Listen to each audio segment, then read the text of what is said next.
Benar ya Tuhan, janji-Mu adalah janji yang pasti, yang akan Engkau genapi tepat pada waktunya, sesuai dengan firman Tuhan. Itulah sebabnya kami sangat bangga punya Allah seperti Engkau. Dan hati kami tetap rindu, tetap bertekun di dalam firman-Mu, supaya firman-Mu menjadi pegangan bagi kami. Firman-Mu yang membangkitkan iman, pengharapan, dan kasih kami, sehingga kami boleh terus bertekun dan setia sampai kepada hari Engkau datang kembali, di mana dalam penggenapan janji Tuhan, puncak penggenapan janji-Mu, itulah kedatangan-Mu kembali. Terpujilah nama Tuhan. Kami sudah nikmati hadirat-Mu melalui pujian pengagungan kami. Sebentar juga kami rindu haus akan firman-Mu, pengajaran-Mu yang selalu kami rindukan, yang selalu kami butuhkan, dan yang sanggup menolong kami. Urapilah pemberitaan firman-Mu, urapi juga kami sekaliannya. Di dalam nama Yesus yang hidup kami sudah berdoa, kami ucapkan syukur, dan kami siap mendengar serta menerima firman Tuhan dengan segala kerendahan hati. Haleluya, amin. Puji Tuhan, silakan kembali duduk. Seluruh sidang jemaat yang dikasihi Tuhan, kiranya segala pujian, hormat, syukur, pengagungan kita persembahkan bagi Yesus, kepala dari segala sesuatu, mempelai pria sorga yang sungguh mengasihi kita. Dan salam sejahtera bagi kita sekalian jemaat Tuhan. Shalom. Lebih sukacita lagi, shalom. Iya, puji Tuhan, tentu kasih dan kemurahan Tuhan yang selalu dan tetap melimpah-limpah bagi kita, sehingga kita boleh ada sebagaimana kita ada pada malam ini. Kita puji, kita muliakan Dia. Kiranya hati kita juga tetap rindu haus akan firman Tuhan yang selalu menjadi kebutuhan kita di atas segala sesuatunya. Kita sudah belajar dari kitab 1 Petrus, di mana kitab 1 Petrus yang ditulis oleh Rasul Petrus sendiri. Iya, saya sudah sampaikan kitab Petrus yang terdiri dalam 3 bagian utama. Saya juga sudah sampaikan pembagian pasal dan ayat-ayatnya. Ya, di mana bagian yang pertama itu adalah hubungan orang percaya dengan Tuhan sendiri. Ya, bagaimana imannya yang diuji, ya saudara, untuk membawa iman itu kepada kemurnian yang akan menghasilkan keselamatan yang sesungguhnya. Maka hal yang kedua juga yang sudah kita pelajari adalah hubungan orang percaya dengan sesama. Bagaimana hubungannya dengan pemerintahan, bagaimana hubungan antara hamba dengan Tuhan, bagaimana hubungan di dalam nikah rumah tangga suami dan istri, orang tua dan anak, dan bagaimana juga hubungan itu yang dibangun di dalam kasih, bahkan juga menghasilkan damai sejahtera ataupun kedamaian. Ya, maka pada malam ini saya akan kutip pada bagian yang ketiga, yaitu hubungan orang percaya dengan penderitaan. Ya, Rasul Petrus banyak membahas ataupun mengajarkan dan memberikan nasihat-nasihat mengenai penderitaan. Di mana kitab 1 Petrus, ya, mengenai penderitaan yang diajarkan ataupun dinasihatkan oleh Rasul Petrus ini adalah juga dari pengalaman pribadinya. Ya, di mana Petrus sebelum dia dewasa secara rohani, dia sangat menghindari penderitaan dan betul-betul menolak penderitaan itu. Ya, kalau kita kembali kepada Injil Matius pasal yang ke-16, dari ayat 21 sampai kepada ayat 28. Di sana Yesus memberitahukan yang pertama-tama tentang penderitaan yang akan dialaminya, dan juga syarat-syarat untuk menjadi pengikut Kristus. Ya, ketika Yesus berbicara tentang penderitaan, ya, di mana Yesus akan mengalami banyak, ya, dan menanggung banyak penderitaan dari pihak tua-tua, imam-imam kepala dan ahli-ahli Taurat, lalu akan dibunuh dan dibangkitkan pada hari yang ketiga.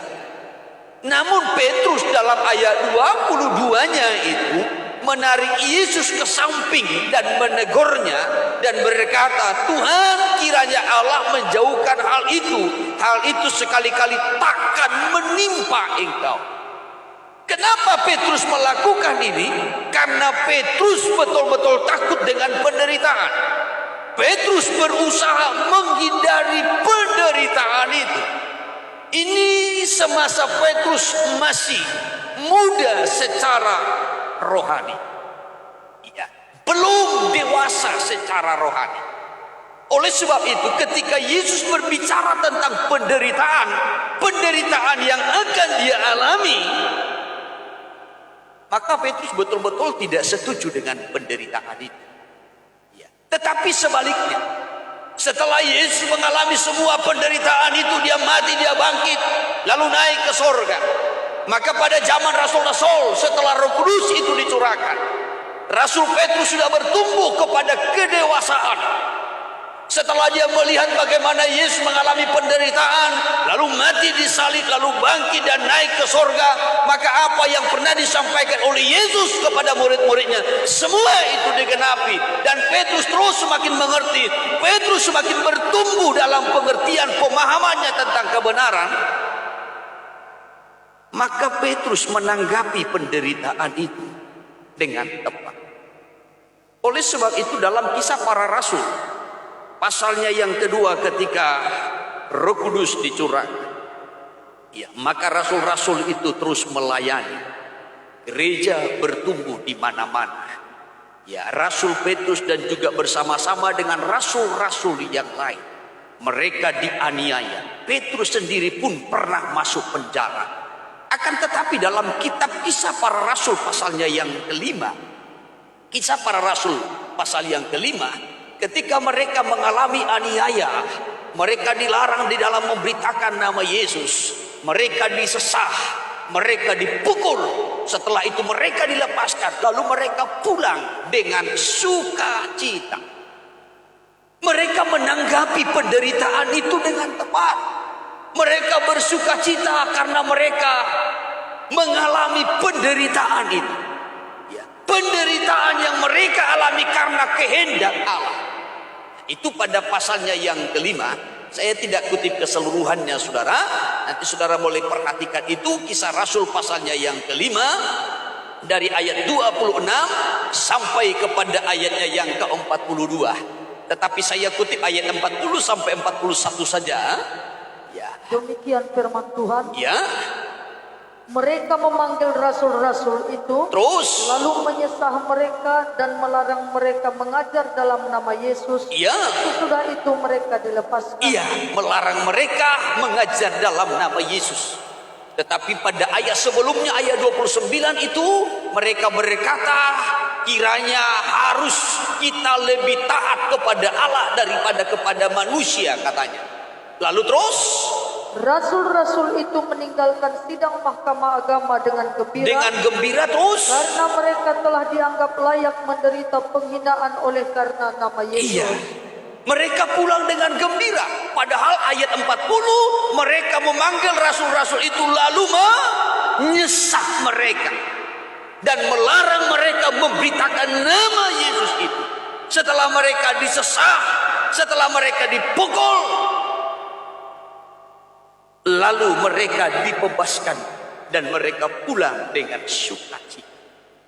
Sebab mereka menganggap mereka layak untuk hal itu. Mereka bersukacita bukan karena pulang. Iya, bukan.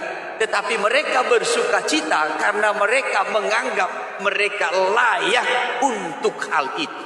Mereka layak untuk menderita karena Kristus. Di sini kita melihat bagaimana kedewasaan daripada Petrus. Dia bisa menanggapi, dia bisa menerima penderitaan itu dengan tepat. Ya, oleh sebab itu dalam suratnya, surat Rasul Petrus pada suratnya yang pertama, 1 Petrus ini, saudara, di mana Rasul Petrus di dalam mengajar maupun juga memberikan nasihat-nasihat kepada orang-orang percaya, yang hidup pada zaman akhir ini, pada perjanjian baru ini, supaya juga menanggapi penderitaan itu dengan tepat dan benar.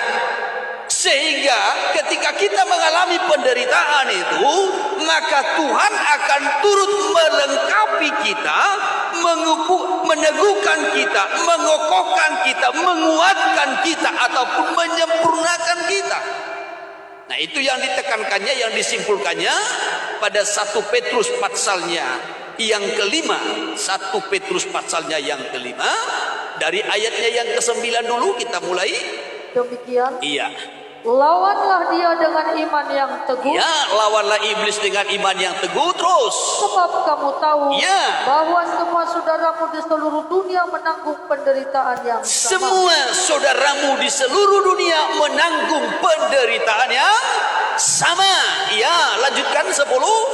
Dan Allah sumber segala kasih karunia, Ya. yang telah memanggil kamu dalam Kristus kepada kemuliaannya yang kekal, Ya. akan melengkapi, meneguhkan, menguatkan, dan mengokohkan kamu kamu. menderita seketika Perhatikan, lamanya. sesudah kamu menderita seketika lamanya. Ya, jadi setelah kita lolos, setelah kita berkemenangan melewati penderitaan ini, maka Allah yang pertama-tama akan melengkapi kita dan juga akan meneguhkan kita, menguatkan kita, hingga mengokohkan kita. Amin. Ya.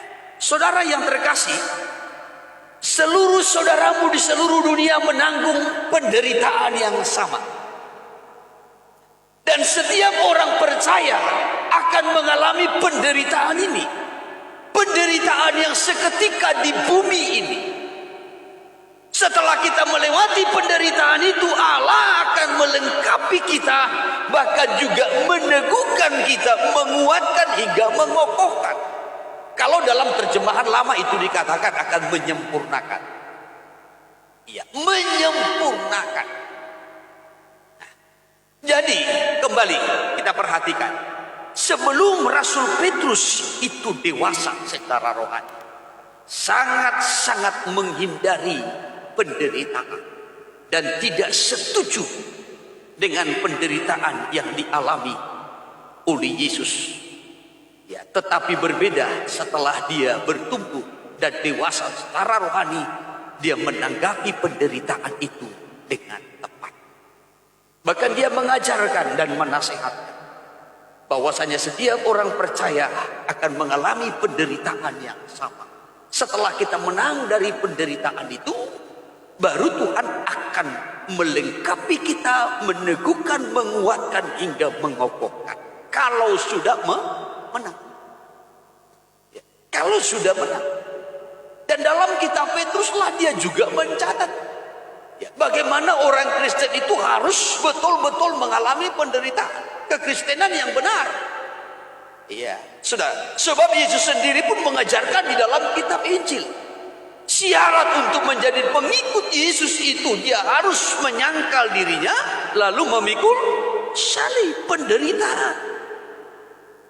Ya, baru layak mengikut Yesus. Oleh sebab itu, 1 Petrus pasal yang ketiga, dari ayat 13 sampai kepada pasal 5 ayat 11, itu adalah hubungan orang percaya dengan penderitaan. Ya, lalu nanti ditutup dengan pesan terakhir. Namun kita masih berada pada pasal yang ketiga. 1 Petrus pasal 3 ayat 13 sampai kepada pasal 4 ayatnya yang ke-11. Kalau di situ kita lihat perikopnya, menderita dengan sabar.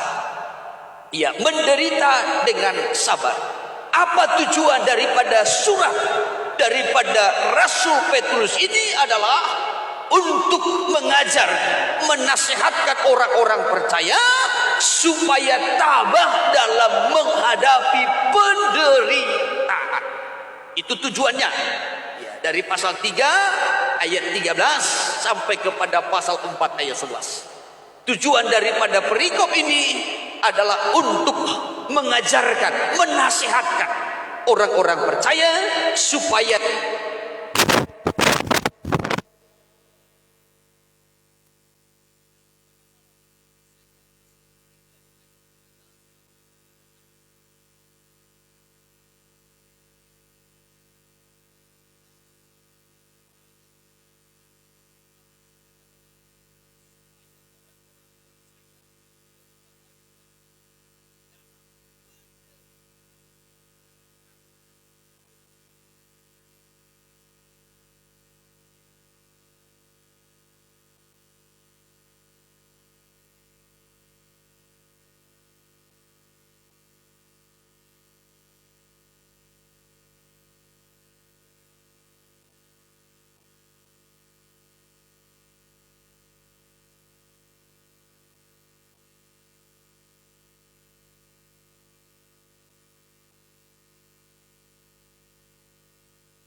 respon kita. Bagaimana respon kita menghadapi ataupun mengalami penderitaan ini.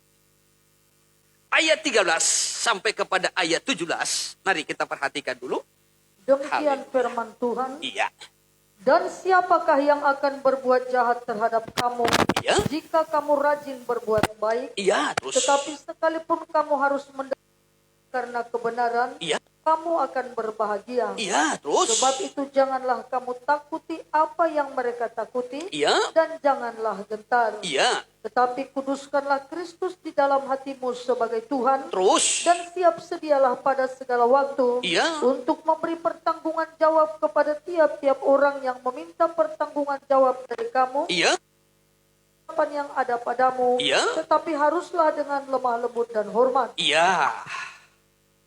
Sampai kepada ayat 17. Dan dengan hati nurani yang murni, Iya. supaya mereka yang memfitnah kamu karena hidupmu yang saleh dalam Kristus Terus. menjadi malu karena fitnahan mereka itu. Terus. Sebab lebih baik menderita karena berbuat baik, Iya.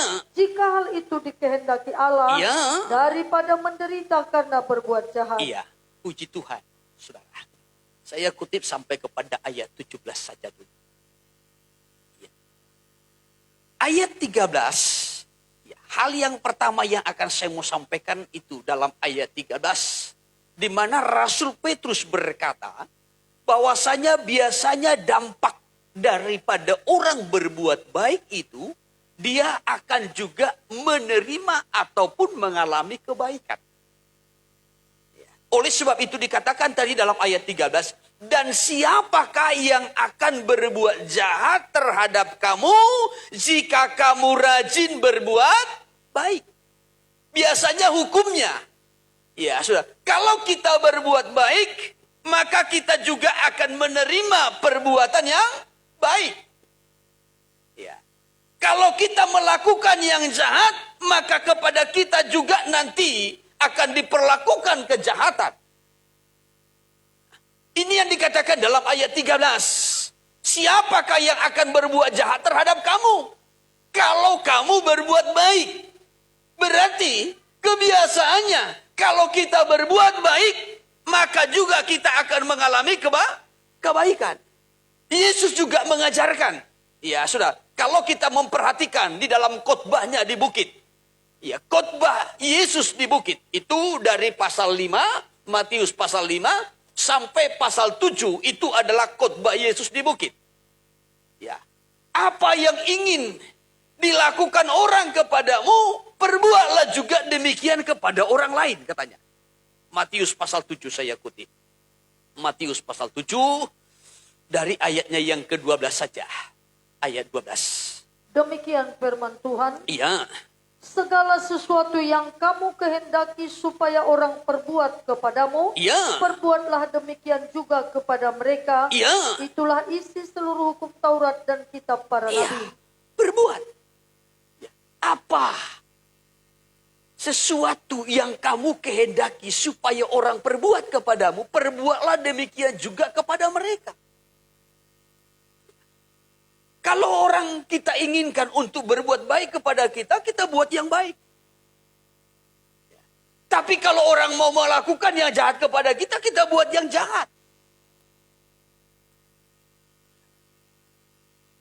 Jadi sebagaimana tadi Rasul Petrus dalam suratnya menyampaikan, siapakah yang berbuat jahat kepadamu kalau kamu berbuat baik?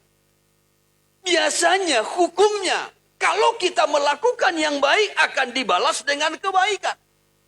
Kalau kita melakukan yang jahat maka juga akan dibalas dengan kejahatan. Oleh sebab itu khotbah Yesus di bukit ini dari pasal 5 sampai kepada pasal 7 ini khotbah Yesus di bukit. Baru nanti pada pasal 8 barulah Yesus itu turun ya dari bukit dan berbondong-bondong orang yang mengikuti dia. Salah satu yang dikhotbahkannya tadi dalam ayat 12. Saya minta sekali lagi dulu ayat 12. Demikian, Ya. segala sesuatu yang kamu kehendaki supaya orang perbuat kepadamu, Apa yang kamu kehendaki diperbuat orang kepadamu. Terus, perbuatlah demikian juga kepada mereka. buatlah juga seperti itu kepada mereka. Akan tetapi, kalau kita kembali kepada kitab Petrus tadi, tidak semua kebaikan yang kita lakukan itu akan dibalas dengan kebaikan. Walaupun pada kebiasaannya, pada hukumnya, apa yang kita buat kepada orang lain, orang akan balas. Ya. Tetapi kebaikan yang kita buat, kebenaran yang kita sampaikan, tidak selamanya itu ditanggapi dengan baik. Tidak selamanya itu diterima dengan baik. Kita buat yang baik tidak selamanya itu dibalas dengan kebaikan. Ada kalanya kita melakukan kebaikan, tetapi justru dibalas dengan kejahatan. Ada kalanya kita mengasihi orang lain, tetapi justru sebaliknya kita dibenci. Rasul Paulus juga menyampaikan dalam suratnya dalam kitab Korintus, hati kami terbuka lebar bagimu, hai jemaat Korintus. Tetapi bagi kami sangat sempit tempat di dalam hatimu. Berarti jemaat Korintus tidak membalas kebaikan itu dengan kebaikan. Jemaat Korintus yang diterima, yang dikasihi, yang diperhatikan oleh Rasul Paulus, oleh rasul-rasul yang lain dengan begitu baik, tetapi juga tidak dibalas dengan kebaikan. 2 Korintus pasal yang ke-6. 2 Korintus pasal 6 dari ayat 11 sampai kepada ayat 12 saja saya kutip. Haleluya. Demikian firman Tuhan. Iya. Hai orang Korintus, Iya. kami telah berbicara terus terang kepada kamu. Iya, terus. Hati kami terbuka lebar-lebar bagi kamu. Hati kami terbuka lebar-lebar bagi kamu. Ya. Hati kami begitu terbuka bagi jemaat Korintus. Tetapi apa yang diterima balasannya terus? Dan bagi kamu ada tempat yang luas dalam hati kami. Bagi kamu jemaat ada tempat yang luas di hati kami. Ya. Begitu kami mengasihi, begitu kami peduli, begitu kami memperhatikan. Tetapi terus? Tetapi bagi kami hanya tersedia tempat yang sempit di dalam hati kamu.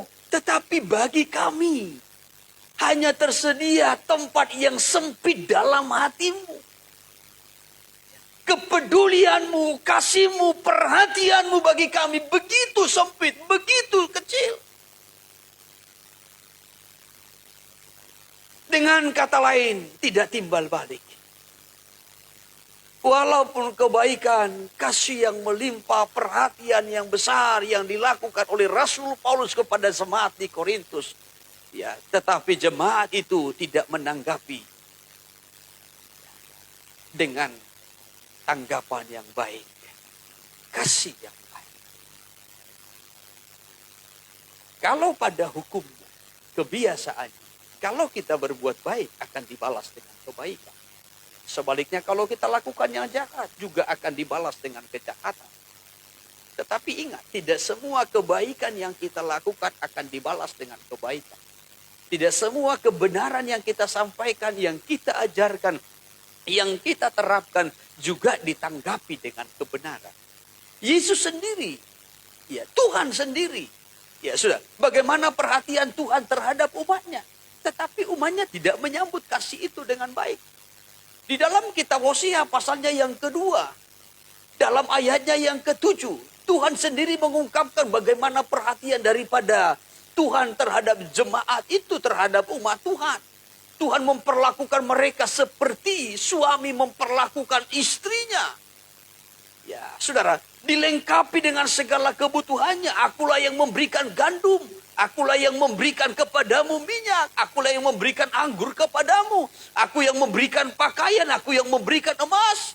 Tetapi justru apa yang kuberikan itu engkau buat. Dan engkau persembahkan kepada Baal. Aku sudah berusaha menyekat jalan-jalanmu. Supaya engkau jangan menyimpang. Ya, tetapi justru ya, engkau mencari kekasih-kekasih yang lain. Engkau meninggalkan aku, firman Tuhan. Hosea pasal 2 ayat 7. Demikian firman Tuhan. Ya. Tetapi dia tidak insaf. Ya. Bahwa akulah yang memberi kepadanya gandum, anggur, dan minyak. Ya, aku yang memberi, kata Tuhan. Tetapi terus. Dan yang memperbanyak bagi dia perak dan emas yang dibuat mereka menjadi patung Baal. Dan kuperbanyak harta benda mereka, emas dan perak. Tetapi apa balasannya? Justru semua apa yang diberikan oleh Tuhan itu mereka buat menjadi patung Baal. Mereka bukan justru bersyukur kepada Tuhan. Mereka bukan justru semakin bergairah, semakin semangat di dalam Tuhan. Tetapi kasih Tuhan yang begitu melimpah itu bagaikan kasih seorang suami terhadap istrinya. Justru apa yang diterima oleh Tuhan? Pengkhianatan. Pengkhianatan. Secara jasmani bagaikan perselingkuhan terhadap Baal. Bukan justru membalas kasih itu sebagaimana Tuhan mengasihi umat. Jadi tidak selamanya kebaikan itu dibalas dengan kebaikan. Tidak selamanya kebenaran itu juga ditanggapi dengan benar. Tuhan begitu peduli, Tuhan begitu mengasihi, perhatian Tuhan dan berkat yang Tuhan beri kepada umatnya tidak dibalas dengan syukur. Ya, kalau kita naik kepada pasalnya yang ke-11, aku menariknya dengan tali kesetiaan. Aku membungkuk untuk memberi makan. Justru makin kupanggil dia, makin jauh, kata Tuhan. Ya, dimulai dari ayat 1. Ayat 1. Hosea 11 ayat yang pertama. Iya. Ketika Israel masih muda kukasihi dia. Terus. Dan dari Mesir kupanggil anakku itu. Kupanggil anakku itu terus. Makin kupanggil mereka, makin pergi mereka itu dari hadapanku. Ya, makin kupanggil, makin pergi, makin jauh. Iya, terus. Mereka mempersembahkan korban kepada para Baal. Iya. Dan membakar korban kepada patung-patung. Iya, terus. Padahal akulah yang mengajar Efraim berjalan. Iya, terus. Dan mengangkat mereka di tanganku. Iya. Tetapi mereka tidak mau insaf bahwa aku menyembuhkan mereka. Iya. Kuangkat di tanganku, aku yang menyembuhkan, firman Tuhan. Tapi mereka tidak insaf. Ayat 4. Aku menarik mereka dengan tali kesetiaan, dengan ikatan kasih. Dengan tali kesetiaan dan ikatan kasih terus. Bagi mereka aku seperti orang yang mengangkat kuk dari tulang rahang mereka. Iya. Aku membungkuk kepada mereka untuk memberi mereka makan. Aku membungkuk untuk memberi makan. Tapi apa balasan yang diterima oleh Tuhan? Mereka makin jauh. Mereka justru makin jauh meninggalkan Tuhan. Kembali saudara. Tidak semua kebaikan itu dibalas dengan kebaikan. Tidak semua kebenaran itu ditanggapi dengan benar. Rasul Paulus pun pernah menyampaikan kepada jemaat di Galatia, apakah dengan menyatakan kebenaran kepadamu, engkau menganggap aku sebagai musuh? Itu dalam Galatia pasal 4, kalau tidak salah dalam ayatnya yang ke-6. Ku sampaikan kebenaran, justru engkau anggap aku sebagai musuh. Harusnya kalau disampaikan kebenaran kita bersyukur. Kita dituntun, kita dibawa kepada kebenaran, kita diberi pengertian tentang kebenaran. Tetapi justru kebenaran yang disampaikan. Coba ayat berapa itu? Ayat 6 atau 16? Demikian Galatia. firman Tuhan, Galatia 4 ayat yang ke-16. Iya. Apakah dengan mengatakan kebenaran kepadamu, aku Iya. telah menjadi musuhmu? Apakah dengan menyatakan kebenaran kepadamu, aku telah menjadi musuhmu? Kadangkala yang benar yang kita sampaikan kepada orang lain, kepada teman, ya saudara, supaya jangan tetap dalam dosanya, ya supaya berubah dari tabiat-tabiatnya, tidak selamanya ditanggapi dengan baik. Tidak selamanya diterima dengan kebaikan. Tetapi kadangkala justru kita ini dianggap sebagai musuh. Karena menyatakan kebenaran sehingga dia tersinggung. Merasa dia disinggung, merasa dia dipermalukan.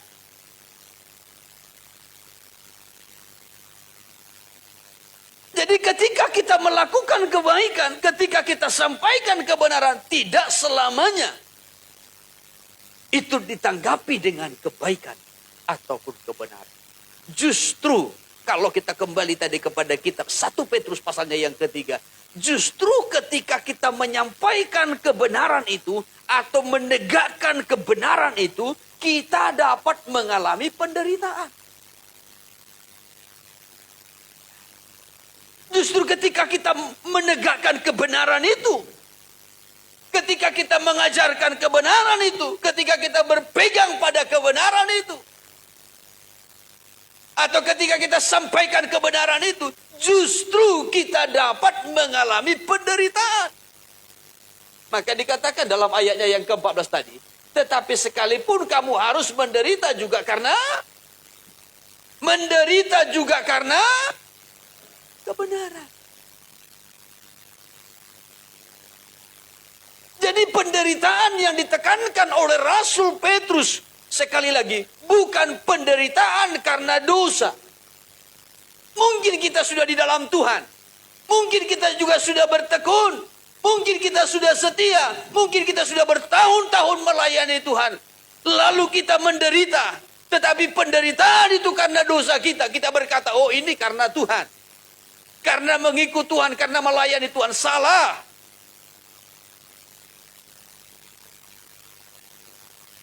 Bukan penderitaan yang demikian. Atau mungkin karena kita malas. Sehingga kita menderita. Kita mengalami krisis ekonomi. Ya, kita tetap berada dalam kemiskinan. Kita tetap berada dalam kekurangan. Karena kemalasan atau karena kebodohan. Itu bukan penderitaan karena Tuhan. Kita harus bisa membedakan mana penderitaan karena kebodohan. Ya. Mana penderitaan karena kemalasan. Anak-anak sekolah saja bisa nilaimu rendah. Bisa engkau tinggal kelas, bisa engkau tidak lulus. Kalau karena bodoh dan malas belajar. Kita bisa gagal masuk surga karena kebodohan. Orang bodoh itu gak masuk surga. Seperti 5 gadis yang bodoh. Oleh sebab itu perlu hikmat dan kebijaksanaan. Mengerti ya kebenaran, mengerti waktunya Tuhan, mengerti mempersiapkan diri. Jadi jangan karena kita menderita, karena kebodohan, kemalasan kita berkata ini karena Tuhan kita. Penderitaan karena karena kebenaran. Jangan menderita karena kita egois. Jangan menderita karena kita memaksakan kehendak kita. Penderitaan itu bisa banyak sebabnya. Tetapi yang dibahas oleh Rasul Petrus di sini adalah penderitaan karena kebenaran. Bukan karena kemalasan, bukan karena kebodohan, bukan karena dosa kita, bukan karena keegoisan kita. Bukan karena kita tidak bisa berbaur dengan orang lain sehingga kita menderita.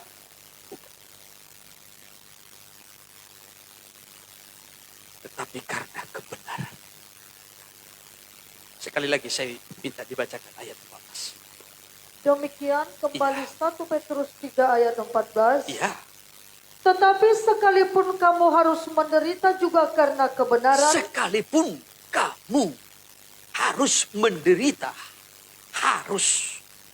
Harus menderita. Juga karena kebenaran. Terus. Kamu akan berbahagia. Kamu akan berbahagia. Sebab itu janganlah kamu takuti apa yang mereka takuti. Dan janganlah gentar. Iya. Kalaupun kamu harus menderita karena kebenaran, berbahagialah. Haleluya. Memang berat kalau khotbah tentang penderitaan ini, berat. Berat. Kalau khotbah tentang berkat, tentang kesembuhan, tentang mujizat, wah itu gampang. Ya. Khotbah tentang penderitaan ini sangat berat. Karena sangat dihindari. Petrus saja sudah rasul. Menghindari penderitaan. Ya. Apalagi lah kalau hanya sekedar pemimpin pujian. Ya. Nah, pemain musik, koordinator homesel. Petrus yang sudah mengadakan mujizat saja. Sudah diutus dalam penginjilan. Mengusir setan-setan. Setan-setan itu takluk. Ya. Yesus sendiri melihat bagaimana setan itu jatuh bagaikan kilat. Tetapi Petrus selalu berusaha menghindari penderitaan. Tapi beda setelah dia menjadi dewasa secara rohani. Dia menanggapi penderitaan itu dengan benar. Maka dia katakan dalam ayat 17-nya tadi. Ayat 17, ya. Sebab lebih baik menderita karena berbuat baik. Amin. Ya, lebih baik menderita karena berbuat baik. Ya, jadi bagi Petrus menderita karena kebenaran itu jauh lebih baik dibandingkan menderita karena kejahatan. Terus, jika hal itu dikehendaki Allah, daripada menderita karena berbuat jahat. Jika hal itu dikehendaki Allah, daripada menderita karena berbuat jahat. Jadi bagi Petrus, menderita karena kebenaran itu jauh lebih baik. Ya, dibandingkan kita menderita karena kejahatan. Oleh sebab itu, dalam ayatnya yang ke-14 tadi dikatakan, kalaupun kita harus menderita karena kebenaran itu, maka nasihatnya jangan takut dan gentar. Haleluya. Jangan takut dan gentar. Tetapi justru ketika kita menderita itu, pakailah itu menjadi satu kesempatan untuk memberitakan Injil. Pakailah kesempatan itu memberitakan Injil. Dalam ibadah-ibadah kita pada minggu-minggu yang lalu saya juga sudah kutip. Bagaimana Rasul Paulus pun pernah mengalami penderitaan. Dia diperhadapkan, dia diadili. Ya. Tetapi justru di situ dia berusaha menyampaikan Injil. Sampai Agripa berkata bahwasanya hampir-hampir saja engkau yakinkan aku menjadi orang Kristen. Hampir-hampir. Rasul Paulus dilempar ke penjara di Filipi. Ya, pada tengah malam berdoa. bernyanyi bersama-sama dengan Silas. Maka terjadi mujizat, gempa terjadi, lepas engsel-engsel penjara. Lalu bertemu dengan kepala penjara. Apa kata kepala penjara? Apa yang harus kulakukan? Disitulah kesempatan daripada Paulus menyampaikan Injil. Dan malam itu juga kepala penjara dan sekeluarganya dibaptis. Paulus dalam keadaan menderita. Setelah disesah, dilempar ke dalam penjara. Dibelenggu. Tapi dalam penderitaan itu, dipakailah kesempatan untuk memberitakan Injil. Maka tadi pasal 3, 1 Petrus pasal 3, dalam ayatnya yang ke-14 itu dikatakan, ya jangan takut dan jangan gentar. Ya, janganlah kamu takuti apa yang mereka takuti dan janganlah gentar. Ya, ayatnya yang ke-15, tetapi kuduskanlah Kristus di dalam hatimu sebagai Tuhan. Amin. Ya, biar Kristus ini yang tetap menjadi fokus kita di hati kita. Kalau Kristus itu di hati kita dikuduskan, maka yang keluar dari mulut kita juga adalah berita tentang Kristus. Ya. Dan terus dilanjutkan, dan siap sedialah pada segala waktu untuk memberi pertanggungan jawab kepada tiap-tiap orang yang meminta pertanggungjawaban. Ini maksudnya supaya kita memberitakan Injil itu, memberitakan Kristus itu, memberitakan kebenaran itu saat kita berada dalam penderitaan itu. Maka ketika kita menderita karena kebenaran itu, jangan takut dan gentar.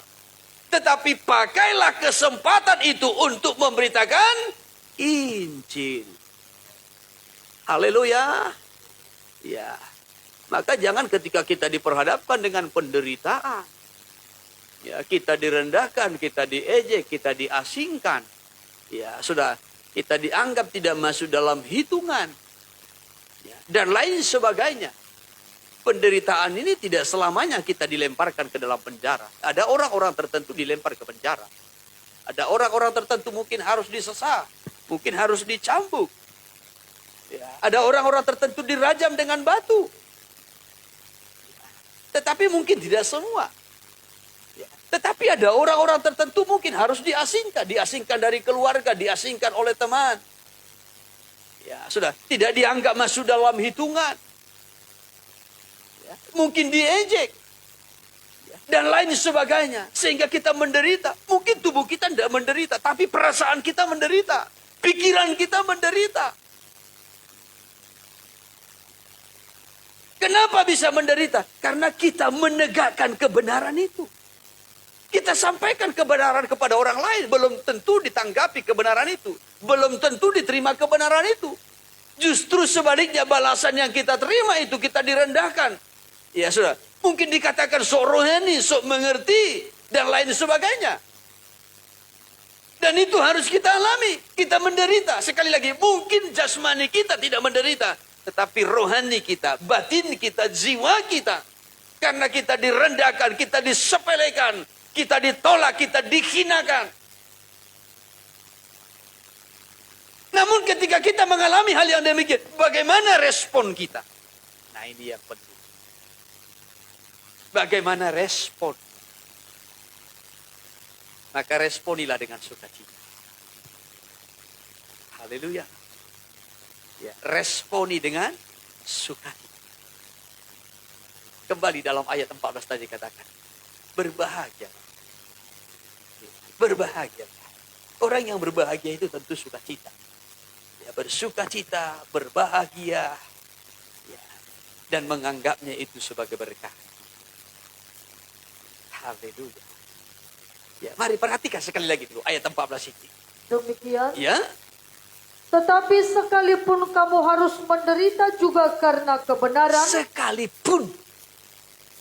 Sekalipun. Kalau saudara belum pernah mengalami ini, saya khawatir saudara belum hidup dalam kebenaran. Kalau saudara belum alami ini, saya khawatir saudara belum berani menyampaikan kebenaran. Saya khawatir saudara belum berani berpegang dan menegakkan kebenaran itu.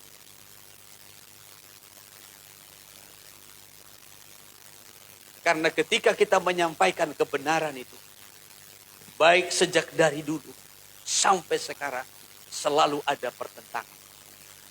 Kristus saja pun menyampaikan kebenaran itu, ditandai dengan tanda-tanda ajaib dan mujizat-mujizat, sungguh mendapat pertentangan. Tetapi sekalipun kamu harus menderita juga karena kebenaran, kamu akan berbahagia. akan berbahagia. Ya. Maka responilah penderitaan itu dengan sukacita. Haleluya. Responilah penderitaan itu, penderitaan karena kebenaran dengan suka. Dengan berbahagia.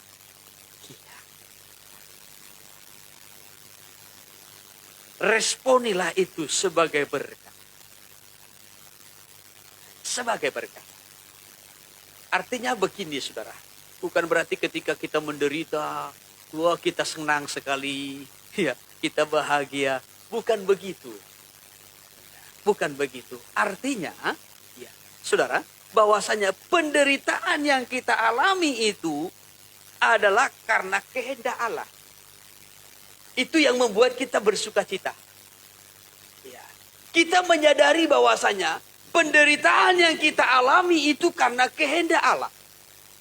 Yang kedua, ya, penderitaan yang kita alami itu kita jalani tanpa kita undur, tanpa kita bersungut-sungut, tanpa kita mempersalahkan Tuhan.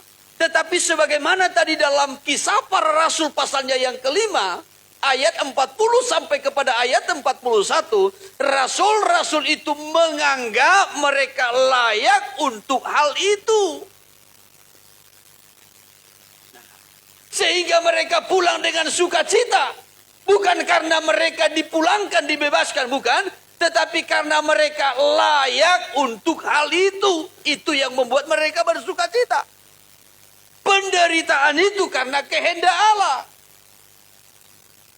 Bukan karena dosa, kesalahannya, kebodohannya, kemalasannya. Ya. Tetapi karena kehendak Allah. Bisa dibedakan? Atau kita mundur dulu kepada 1 Petrus pasal 2. 1 Petrus pasal 2 ayat 19 saja. Demikian firman Tuhan. Iya. Sebab adalah kasih karunia. Ya. Jika seorang karena sadar akan kehendak Allah. Karena sadar akan kehendak Allah. Ya. Karena kehendak Allah. Sadar karena kehendak Allah. Terus Menanggung penderitaan yang tidak harus ia tanggung. menanggung penderitaan yang tidak harus ia tanggung. Karena dia melakukan yang baik, tetapi dibalas dengan kejahatan. Dia sampaikan kebenaran, tetapi ditolak kebenaran itu, ditanggapi dengan hal yang negatif dan lain sebagainya. Sehingga kita mengalami penderitaan oleh karena kita menegakkan kebenaran itu.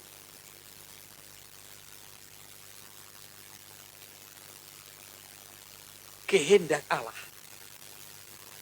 yang kita alami, itu yang menjadi dasar sukacita.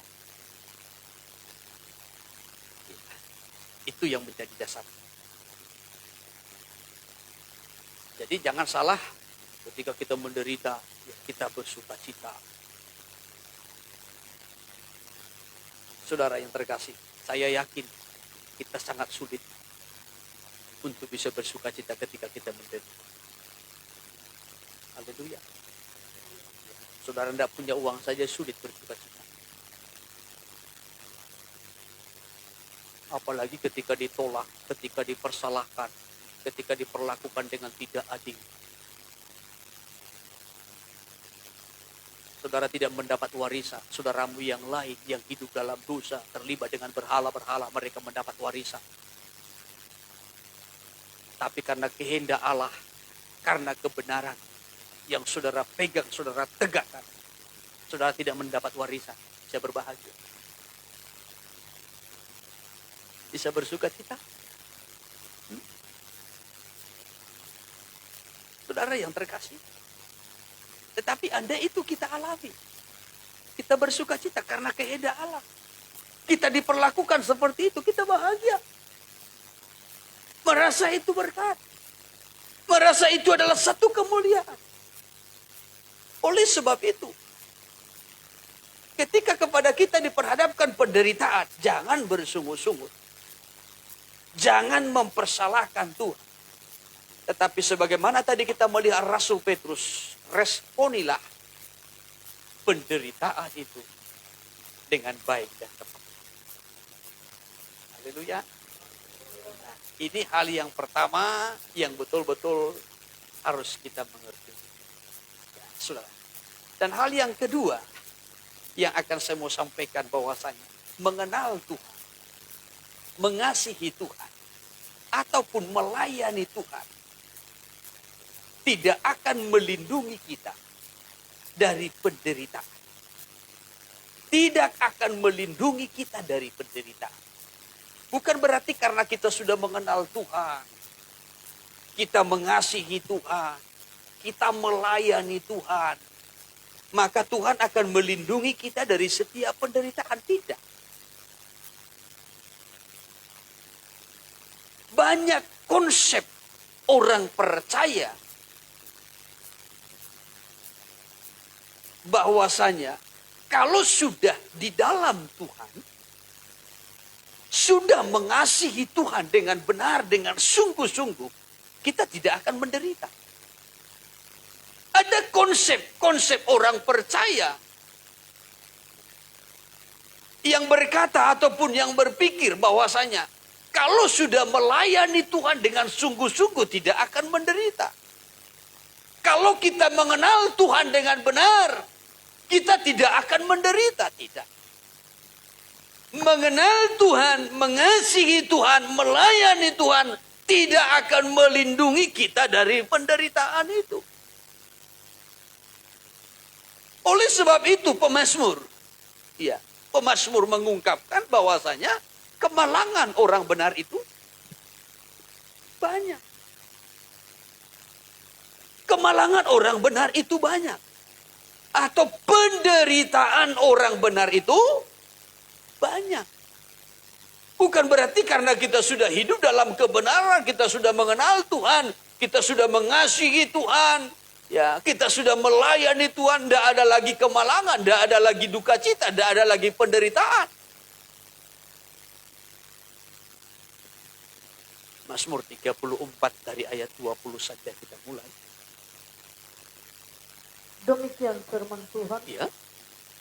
Kemalangan orang benar banyak. Kemalangan orang benar banyak. Kemalangan orang benar banyak. Terus? Tetapi Tuhan melepaskan dia dari semuanya itu. Tetapi Tuhan melepaskan dia dari semuanya itu. Kemalangan orang benar itu banyak. Penderitaan orang benar itu banyak. Pencobaan yang dialami oleh orang benar, ujian yang dialami oleh orang benar itu banyak. Sebab orang-orang benar itu harus menderita seketika waktu lamanya. Barulah nanti Tuhan akan melengkapi. Ya. Baru Tuhan akan meneguhkan, menguatkan, sampai mengokohkan atau menyempurnakan. Bukan karena kita sudah menjadi orang benar, sudah mengenal Tuhan, sudah mengasihi Tuhan, sudah melayani Tuhan, maka kita luput dari penderitaan. Tidak. Kita dilindungi dari penderitaan. Tidak. Kepada kita akan tetap penderitaan itu diperhadapkan sampai kita menang, sampai kita lolos dari situ. Tapi ingat, Tuhan tetap melindungi kita. Haleluya. Bukankah Ayub juga diakui oleh Tuhan sebagai orang yang saleh, takut akan Tuhan, menjauhi kejahatan. Ya. Saudara, hidup dalam kebenaran. Ayo juga orang yang membangun persekutuan dengan Tuhan. Selalu membuat mesbah, termasuk untuk anak-anak. Tetapi apakah Ayub dilindungi dari penderitaan itu? Dia akan tetap menghadapi penderitaan itu. Dia alami penderitaan itu. Sampai dia menang dari penderitaan itu. Kemalangan orang benar itu banyak. Tetapi Tuhan melepaskan dia dari semuanya itu. Ia melindungi segala tulangnya, tidak satu pun yang. Tetapi Tuhan akan tetap pelihara dengan utuh. Haleluya. Kalau kita melihat dari sini, seakan-akan kejahatan itu menang. Seakan-akan kejahatan itu menang. Kok orang sudah hidup dalam kebenaran, ya, sudah mengenal Tuhan, sudah mengasihi Tuhan, sudah melayani Tuhan, kok masih menderita? Sementara orang yang hidup dalam kejahatan sepertinya tidak menderita. Kalau kita naik kepada Mazmur 73, Tuhan baik bagi orang tulus hati.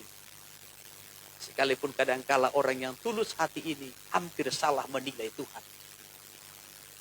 Karena melihat dirinya yang penuh dengan penderitaan karena kebenaran.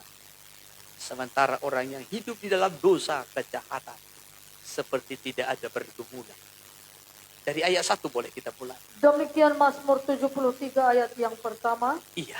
Sesungguhnya Allah itu baik bagi mereka yang tulus hatinya. Ya. Bagi mereka yang bersih hatinya. Ya, terus. Tetapi aku sedikit lagi maka kakiku terpeleset. Hampir terpeleset. Jangan sampai terpeleset. Amin. Jemaat Tuhan jangan sampai terpeleset. Jaga langkah. Haleluya. Jaga motivasimu. Amin. Ya, jaga hati dan pikiran. Jangan sampai terpeleset. Ini pemazmur ini hampir terpeleset. Memang tulus. Tetapi ketika dia mulai pakai pikiran dan perasaannya, lalu membandingkan dengan orang lain, maka jangan pernah bandingkan dirimu dengan orang lain. Kenapa aku menderita, dia tidak. Bahasa Aussie loja-loja, gimana sih sonang-sonang? Iyalah orang keturunan si Raja Sonang.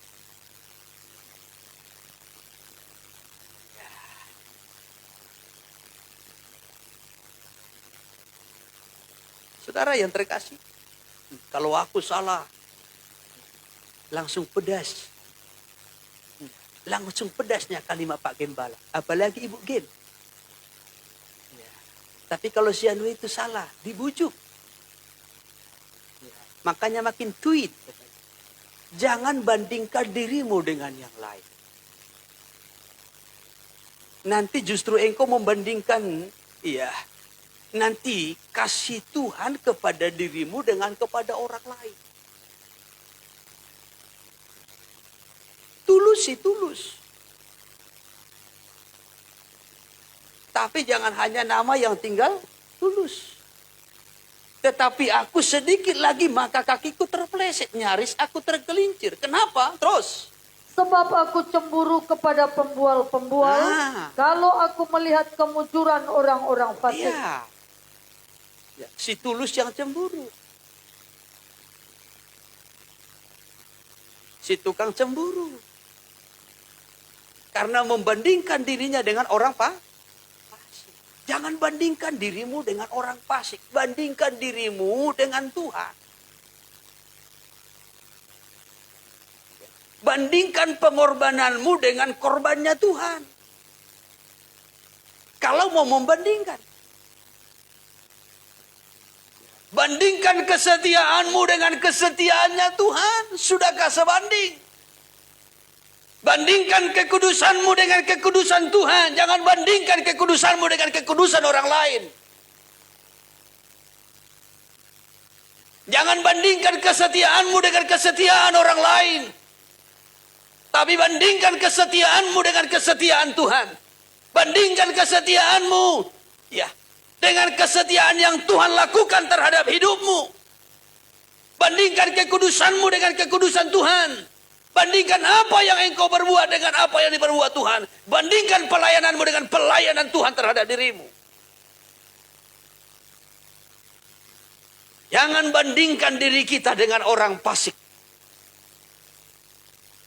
Sekalipun orang fasik itu ada dalam gereja.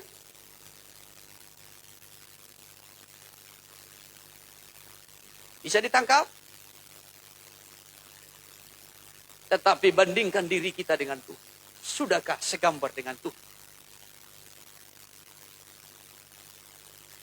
Tulus sih tulus. Tapi lihat ayat 3. Sebab aku cemburu kepada pembual-pembual. Kok yang dicemburui pembual? Aku cemburu kalau aku melihat kemujuran orang-orang. Kok cemburu sama orang fasik?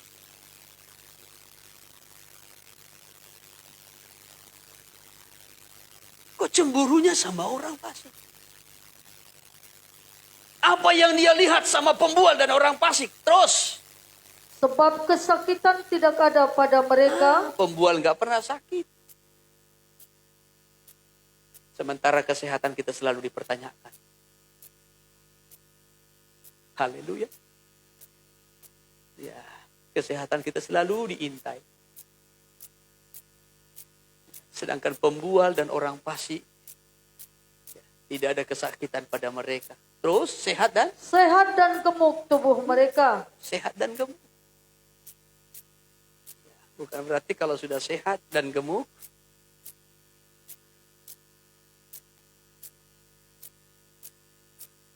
ya, tapi jangan berdosa dengan pikiran saudara. Jangan setiap melihat orang gemuk fasik. Setiap melihat orang gemuk fasik. Setiap melihat orang kurus tulus.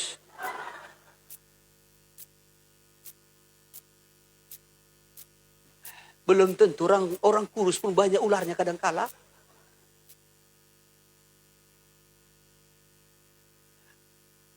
Oleh sebab itu jangan bandingkan diri kita dengan yang lain. Haleluya. Haleluya. Yang kurus. Yang gemuk. Amin. Haleluya. Ya. Kalaupun gemuk, karena uang belanja cukup. Amin. Haleluya. Ya. Mungkin sembako lancar. Ya. Tapi jangan sampai cemburu kepada pembual dan orang fasik. Melihat orang fasik tidak ada kesakitan pada mereka, sehat dan gemuk tubuh mereka. Terus mereka tidak mengalami kesusahan manusia. tidak mengalami kesusahan manusia. Kita susah terus. Mau ibadah saja susah. Ya. Saya sampaikan dalam ibadah homestay di Kapling Mandiri ya. Ada hari Selasa kemarin. Bahwasanya kalau kita mau beribadah itu harus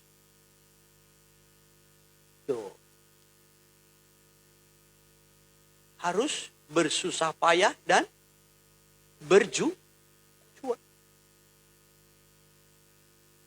Bersusah payah dan berjuang. Kalau saudara tidak bersusah payah untuk ibadah, saudara belum orang benar. Kalau saudara tidak berjuang dalam ibadah, saudara bukan orang benar.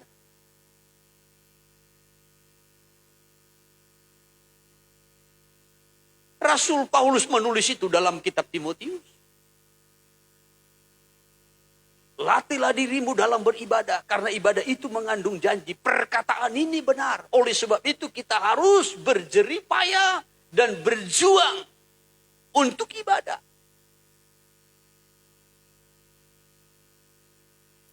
Haleluya.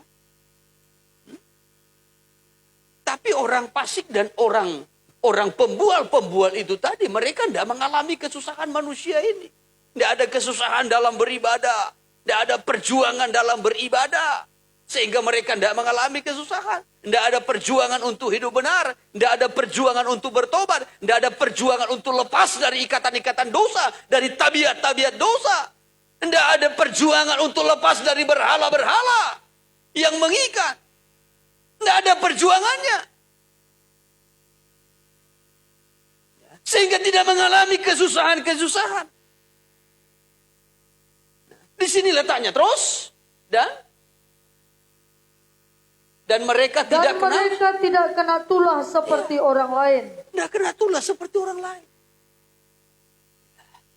Sementara orang tulus ini tadi memang tulus. Tapi seperti kena tulah.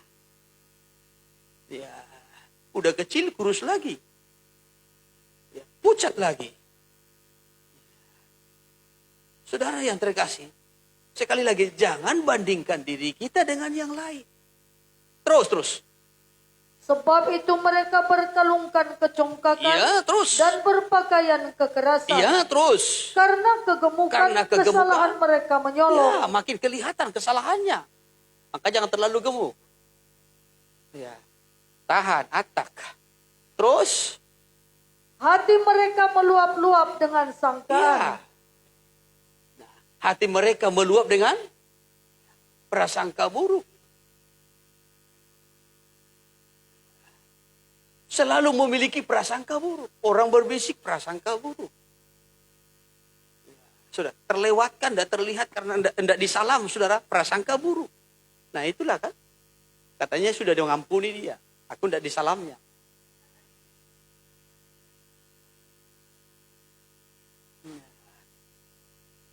Padahal karena tidak sengaja terlewatkan.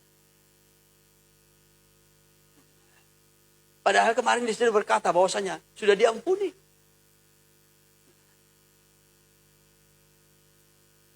Tapi kiranya enggak adalah seperti itu lagi. Haleluya. Haleluya. Ya, kalaupun tidak disalam langsung tangkap tangannya, salam. Amin. Ya. Saudara mau salam mana? Tangan kiri atau tangan kanan? Tangan kiri? Tangan kanan? Apa? Berkatnya. Loh, umur panjang. Tangan kiri, kekayaan dan kehormatan. Pilih mana? Umur panjang atau kaya? Hah? Loh, umur panjang, mantap. Kalau dua-duanya, salam dua-duanya. Maka kalau disalam mau tangan kiri, tangan kanan, saya terima dua-duanya. Ya, salam pakai kiri, oh berarti kekayaan. Ya, anak ini sangat membutuhkan kekayaan. Anak-anak saudara kan sering salam saya pakai tangan kiri. Saya salam pakai tangan kiri, saya balas. Ya, berarti dia butuh kekayaan. Kalau dia salam pakai tangan kanan, ya saya kasih. Berarti dia butuh Kalau mau salam dua-duanya, berarti mau terima berkat dua-duanya. Haleluya. Jadi jangan karena tangan kiri begini, oh enggak sopan kau katanya. Ada kekayaan di situ. Ya. Saudara yang terkasih, karena kegemukan kesalahan mereka menyolok, hati mereka meluap-luap dengan sangkaan. Terus 8. Mereka menyindir dan mengata-ngatai dengan jahatnya. Ya, terus. Hal pemerasan dibicarakan mereka dengan tinggi hati. Ya, terus. Mereka membuka mulut melawan langit. Ya. Dan lidah mereka membual di bumi. Iya. Sampai nanti kalau kita baca sampai kepada ayatnya yang ke-15. Bagaimana orang yang tulus itu tadi hampir tergelincir. Kenapa, saudara? Karena dalam hatinya ada kecemburuan. Kenapa timbul kecemburuan? Karena membandingkan dirinya dengan orang fasik dan para pembual. Oleh sebab itu jangan pernah membandingkan diri kita dengan yang lain.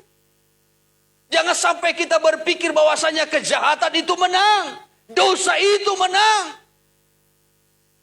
Kenapa orang yang hidup dalam dosa mereka tidak sakit? Mereka tidak mengalami kesusahan manusia. Ya. Mereka gemuk, mereka sehat.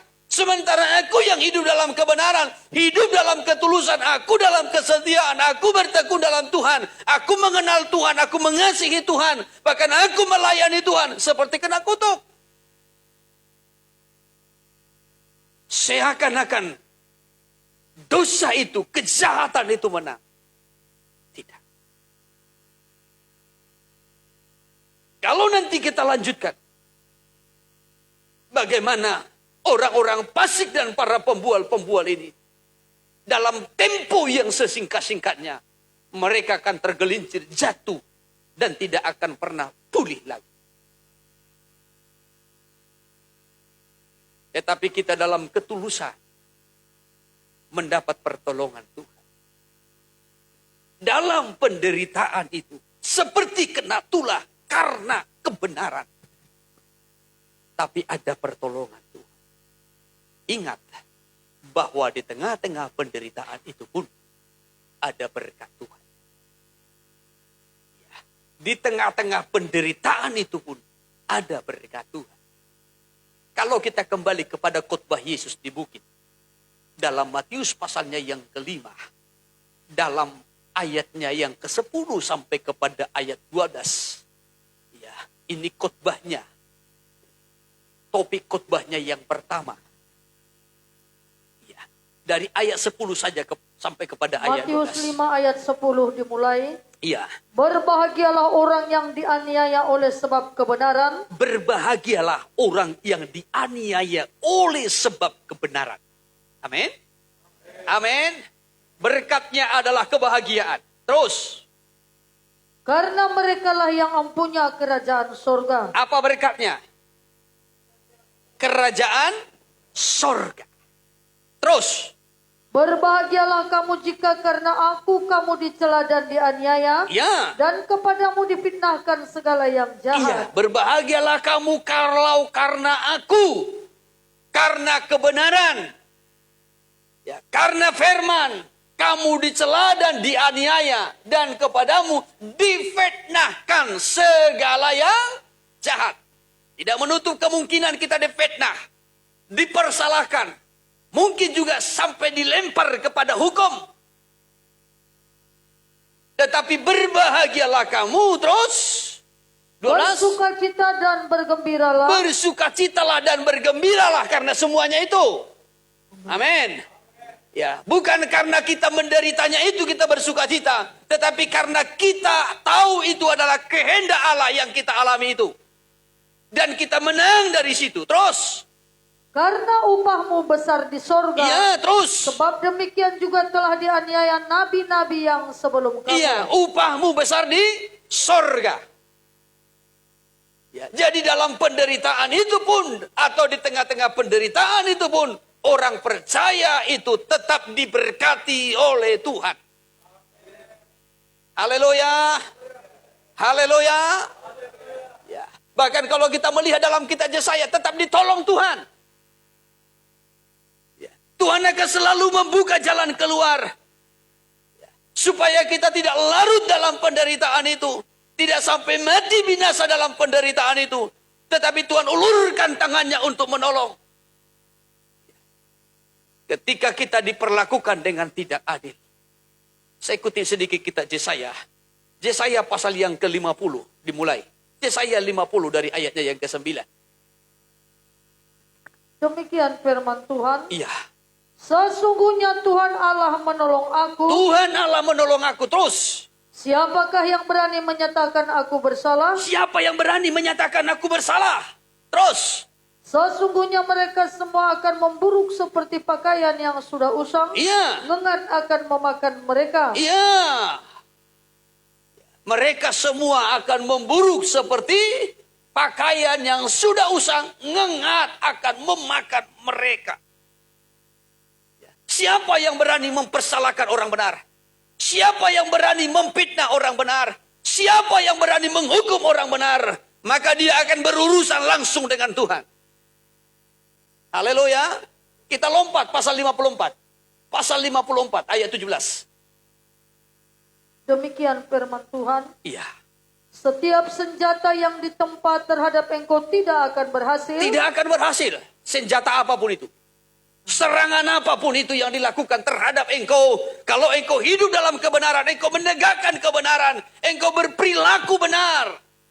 Senjata apapun yang diarahkan kepadamu, serangan apapun itu, terus. Dan setiap orang yang melontarkan tuduhan melawan engkau dalam pengadilan, Ya. akan engkau buktikan salah. Semua tuduhan-tuduhan yang dilontarkan kepadamu, andai pun engkau dilemparkan ke pengadilan, maka engkau akan membuktikan semua itu salah. Sebab Tuhan akan turut campur tangan untuk melepaskan kita, menolong kita dari perlakuan ketidakadilan itu. Terus. Inilah yang menjadi bagian hamba-hamba Tuhan. Iya. Dan kebenaran yang mereka terima daripadaku. Demikianlah firman Iya. Tuhan. Inilah yang menjadi bagian dari hamba-hamba Tuhan. Haleluya. Ya. Maka nanti orang akan melihat setelah saudara menang, lolos dari semua itu. Maka orang nanti akan melihat, oh ternyata dia benar. Oh ternyata yang selama ini disampaikannya benar. Ternyata prinsipnya selama ini benar. Ternyata komitmennya itu benar. Keputusannya itu benar. Tindakannya itu benar. Setelah menang. Yesus telah menang. Setelah dia mati dan bangkit. Barulah mata celik. Termasuk mata saudara-saudaranya. Sebelumnya. Saya pernah sampaikan bagaimana saudara-saudara Yesus sendiri, anak-anak Maria dan Yusuf, justru mengejek dan menolak pelayanan Yesus. Mereka berkata, pergilah pada hari raya, tunjukkanlah dirimu, nyatakanlah mujizat di sana. Tapi bukan dengan hati tulus. Tetapi setelah Yesus mati, bangkit, barulah mereka matanya celik, melihat kebenaran yang sesungguhnya. Kristus adalah Tuhan dan Yesus. Demikian halnya dengan kita. Tapi penderitaan itu, salib itu harus dialami dulu. Karena kebenaran. Maka kan banyak mata yang celik. Apakah mata keluarga, teman, siapa saja.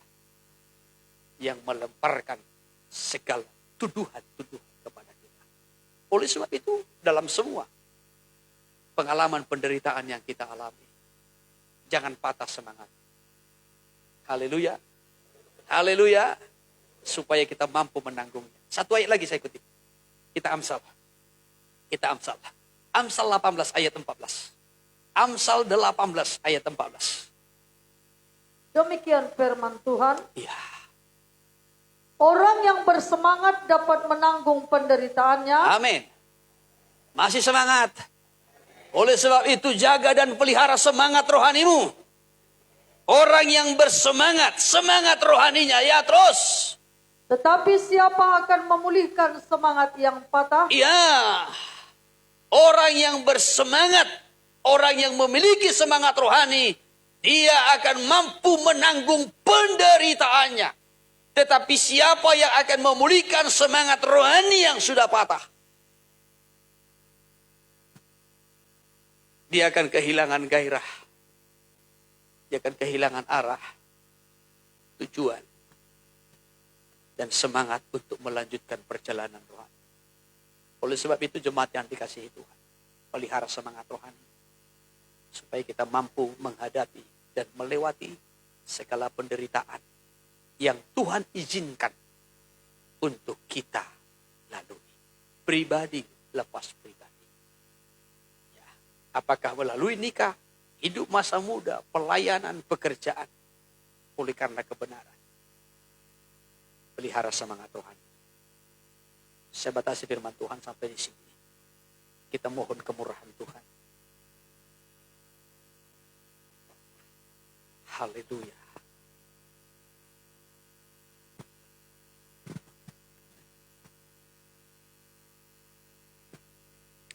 Haleluya.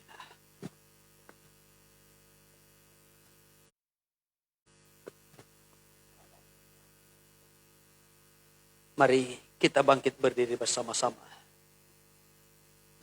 Sembari kita persiapkan hati kita untuk bersyukur menyembah Dia atas kebesaran firman-Nya yang dilimpahkan bagi kita pada hari ini. Terima kasih Tuhan. Terima kasih Bapa. Kita bangkit berdiri di hadapan Tuhan. Kita bersyukur atas pengertian yang Tuhan beri tentang penderitaan. Responilah dengan tepat dan baik. Kau izinkan sesuatu terjadi. Ya Tuhan, Ku percaya semua untuk kebaikanku. Bila nanti telah tiba waktu, ku percaya kuasa-Mu memulihkan hidupku. haleluya. Tuhan pasti yang terbaik, walau kadang tak mudah dimengerti. Lewati cobaan, ku tetap percaya waktu Tuhan pasti yang terbaik. Amin. Kembali dari awal pujian ini. Bila Kau izinkan sesuatu terjadi, ku percaya semua untuk kebaikanku. Bila nanti telah tiba waktu, ku percaya kuasa-Mu memulihkan hidupku. Waktu Tuhan pasti yang terbaik. Amin. Haleluya. Walau kadang tak mudah dimengerti. Lewati cobaan, ku tetap percaya waktu Tuhan pasti. Katakan waktu Tuhan. Waktu Tuhan pasti yang terbaik. Amin. Haleluya. Walau kadang tak mudah dimengerti. Lewati cobaan, ku tetap percaya waktu Tuhan pasti. Kembali bersama-sama katakan waktu Tuhan adalah waktu yang terbaik. Walau kadang tak mudah dimengerti. Lewati cobaan, ku tetap percaya waktu Tuhan pasti yang Lewati cobaan. lewati cobaan, ku tetap percaya waktu Tuhan. Sekali lagi katakan lewati cobaan. Lewati cobaan, ku tetap percaya waktu Tuhan pasti yang terbaik.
Kami sembah Tuhan, kami sembah.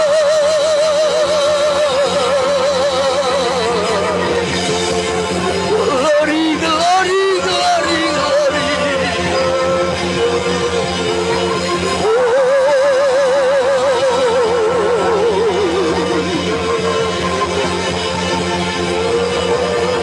Terima kasih. Terima kasih, terima kasih, terima kasih Yesus.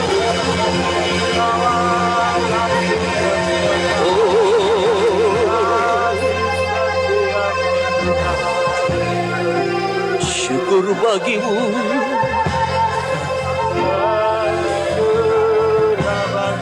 Yorolobosho,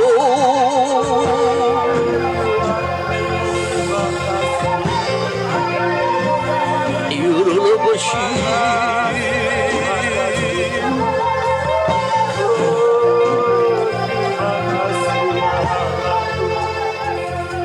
Ilmayosho.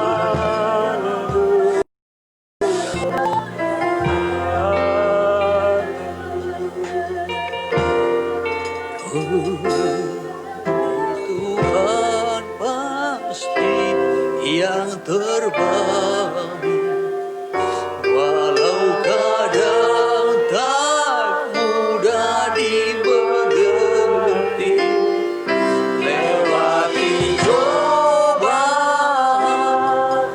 ku tetap percaya.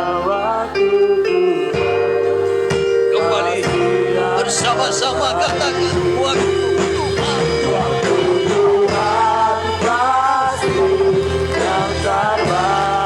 Benar ya Tuhan, tak mudah dimengerti. Lewati cobaan, ku tetap percaya waktu Tuhan pasti. Lewati cobaan, lewati cobaan, ku tetap percaya waktu Tuhan. Dengan yakin katakan lewati cobaan, lewati cobaan, ku tetap percaya waktu Tuhan pasti yang terbaik. Haleluya, haleluya. Betapa indahnya waktu Tuhan bagi kami.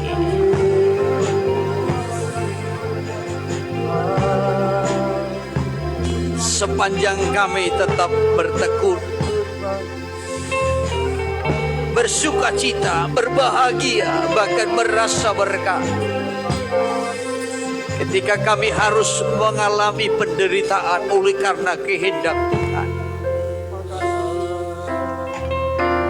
biarlah kami menyadari bahwasanya kami layak untuk hal itu. Kami layak menderita karena kebenaran. Kami layak menderita karena nama Kristus. Kami layak menderita karena kami menegakkan kebenaran, menyampaikan kebenaran, hidup dalam kebenaran. Oleh sebab itu Tuhan tolong kami, supaya kami memiliki respon yang tepat dan benar tentang penderitaan.